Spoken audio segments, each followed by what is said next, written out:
Hello, everybody. Welcome to this MBL session on information barriers and a short practical guide to what the regulators are expecting. My name's Steve Fairclough. The agenda for today's session, we're going to have a look at what information barriers are, why they're important, and what the regulators try to achieve through their expectations on regulated firms. And then the important thing, how do we do it? What are the steps to putting this into practice? And then I'll wrap everything up for you. So, as we say, around about 30 minutes. In terms of diving straight in then and defining information barriers and why they're important, you may well have heard of these by a variety of other names. Okay, historically, they were often referred to as Chinese walls, and that terminology is still in use within industry, although the regulators, in particular the FCA, have confirmed that it would cease to use a term that, on the surface of things, isn't particularly inclusive.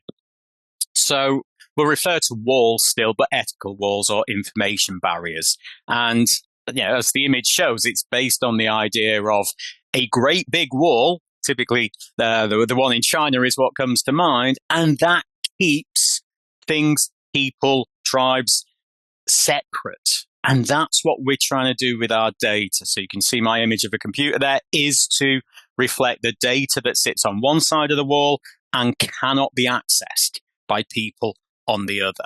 Now, the barrier itself, they're built with a range of different things: policies, procedures, processes, training, automated systems like technical controls, which restrict the flow and the use of this confidential information. There's a whole bunch of regulatory drivers as to why we want to make sure that certain information is restricted and it's on a need-to-know basis, and either that is simply within our firms or within a specific team or department of our firms, but also between ourselves and our clients and the general public as well.